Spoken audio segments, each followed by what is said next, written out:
বিগত 19 বছর বগুড়াবাসী উন্নয়ন থেকে বঞ্চিত ছিল। শহীদ রাষ্ট্রপতি জিয়াউর রহমানের বাড়ি, বেগম খালেদা জিয়ার বাড়ি এবং তারেক রহমানের বাড়ি বগুড়া জেলায় হওয়ার কারণে বিগত স্বৈরাচার ভোটচোর সরকার বগুড়ার নামে কোনো উন্নয়ন হতে দেয়নি। আমরা বগুড়ার মানুষ 7টি আসন মাননীয় প্রধানমন্ত্রী সহ বিএনপিকে উপহার দেওয়ার পর আমরা বগুড়া মানুষের যে চাওয়া পাওয়া এটি নিয়ে বগুড়ার 6 জন এমপি মাননীয় প্রধানমন্ত্রীর সাথে কথা বলেছি। আমাদের বগুড়াবাসীর দাবি দেওয়া ওনার কাছে উত্থাপন করেছি।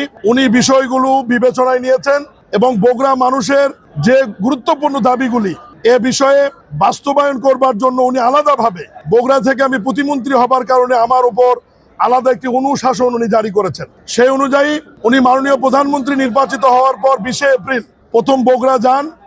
বগুড়া গিয়ে উনি প্রি-নিকারে বগুড়া সিটি কর্পোরেশন প্রাথমিক পাস হওয়ার পরে উনি একটি ফলক উন্মোচন করেন। এরপরে ফিরে এসে নিকারে এটা আনুষ্ঠানিকভাবে বগুড়া সিটি কর্পোরেশন, বগুড়া বাংলাদেশের আরো 5টি নতুন উপজেলা, 2টি পৌরসভা এবং একটি পৌরসভা বর্ধিতকরণ করা হয়। বগুড়া যে নতুন সিটি কর্পোরেশন হয়েছে সেই সিটি কর্পোরেশনের প্রশাসক হিসাবে আমাদের বগুড়া জেলার এক সময়কার তুখোর ছাত্র নেতা, তুখোর যুব নেতা, পরিশ্রমী নেতা, জেলা বিএনপি সহসভাপতি এমআর ইসলাম স্বাধীনকে মাননীয় প্রধানমন্ত্রীর অভিপ্রায় অনুযায়ী আমরা বগুড়া সিটি কর্পোরেশনের নির্বাচন না হওয়া পর্যন্ত অথবা সরকার যতদিন মনে করে তাকে আমরা প্রশাসক হিসেবে দায়িত্ব প্রদান করেছি। আজকে প্রশাসককে নিয়ে, মাননীয় সংসদ সদস্যকে নিয়ে, মহান স্বাধীনতার ঘোষক শহীদ রাষ্ট্রপতি জিয়াউর রহমান এবং সবার পরম শ্রদ্ধেয় নেত্রী দেশমাতা বেগম খালেদা জিয়ার মাজারে এসেছি, পুষ্পস্তবক অর্পণ করলাম, আমরা দোয়া করেছি। বগুড়াবাসীর জন্য আরো অনেকগুলি সুখবর রয়েছে। ইতিমধ্যে বগুড়াবাসী জানে এই সিটি কর্পোরেশন গঠন হওয়ার সাথে সাথে আমরা বগুড়াতে বগুড়া উন্নয়ন কর্তৃপক্ষ করতে যাচ্ছি। রাজুকে রাজুলে বগুড়া ওয়াসা হবে এবং বগুড়া এয়ারপোর্টটি ইতিমধ্যেই মোশাররফ এমপি সহ আমাদের সদরের সংসদ সদস্য বাদশা সাহেব সেখানে উপস্থিত ছিলেন।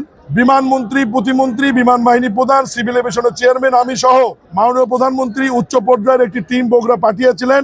বগুড়া যে বিমানবন্দর হচ্ছে এটা বাংলাদেশের মধ্যে সবচাইতে উন্নত মানের এবং বহুমাত্রিক একটি বিমানবন্দর হচ্ছে এবং ইতিমধ্যেই বগুড়া বিমান বাহিনীর ট্রেনিং সেন্টারকে মাননীয় প্রধানমন্ত্রী প্রতিরক্ষা মন্ত্রী হিসাবে গত 15 দিন আগে উত্তরাঞ্চলের একমাত্র বিমান ঘাঁটি হিসেবে অনুমোদন করেছেন এবং বাংলাদেশে এই মুহূর্তে সবচাইতে দামি যুদ্ধ বিমান যেটি বাংলাদেশ বিমান বহরে সংযুক্ত হতে যাচ্ছে সেই বিমানটি বগুড়া বিমান ঘাঁটিতে অবতরণ করবে এবং সেখানেই থাকবে ইনশাআল্লাহ। এর বাইরেও ওখানে বিমান বাহিনীর পাইলটদের একটি ট্রেনিং সেন্টার হবে এবং ওই ট্রেনিং সেন্টারে বিমান বাহিনীর পাশাপাশি বগুড়া এবং আশেপাশে জেলার মেধাবী ছাত্র যারা সাধারণ মানুষের সন্তান, মেয়ে এবং ছেলে, তারাও পাইলট হিসেবে ট্রেনিং নিয়ে বাংলাদেশ বিমান, ইউএস বাংলা সহ পৃথিবীর বিভিন্ন বেসরকারি বিমান কোম্পানিতে জব করতে পারবে। এর বাইরে সিভিল এভিয়েশনের আন্ডারে যে বিমানবন্দর হবে সেখানে 3টি সুবিধা থাকবে। প্রথমত আভ্যন্তরীণ বিমান যোগাযোগ, দ্বিতীয়ত আন্তর্জাতিক বিমান ফ্লাইট ওখানে ওঠানামা করবে,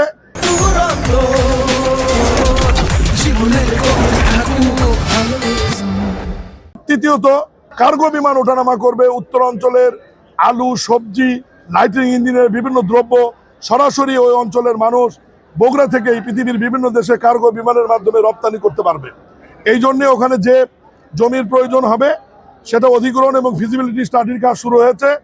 আগামী এই কার্যক্রমের আপনার দৃশ্যমান অগ্রগতি দেখতে পারবেন। এর বাইরে বগুড়াবাসী দীর্ঘদিন একটি দাবি ছিল ফুটবল স্টেডিয়াম। এটি আন্তর্জাতিক ফুটবল স্টেডিয়ামের জন্য যুব ক্রীড়া মন্ত্রণালয় তারা কাজ শুরু করেছেন। বগুড়া 3 মাথা এলাকায় এই আন্তর্জাতিক ফুটবল স্টেডিয়াম হবে। মাননীয় প্রধানমন্ত্রী তার জনসভায় আরো একটি দাবির কথা উল্লেখ করেছিলেন, সেটা হচ্ছে বগুড়া বিশ্ববিদ্যালয়। বগুড়া বিশ্ববিদ্যালয় একটি বহুমাত্রিক বিশ্ববিদ্যালয় হিসাবে আবির্ভূত হতে যাচ্ছে এবং আইন সংশোধন করা হয়েছে। ওই কমিটিতে আমি সভাপতি ছিলাম।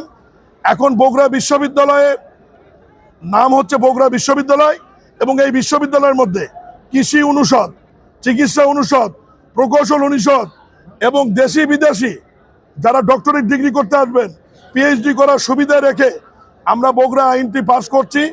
আগামী পার্লামেন্টে সম্ভবত এটি আইন আকারে পাস হলেই বগুড়া বিশ্ববিদ্যালয়ের যে সীমিত কার্যক্রম এটি বৃহৎ আকারে শুরু হবে ইনশাল্লাহ।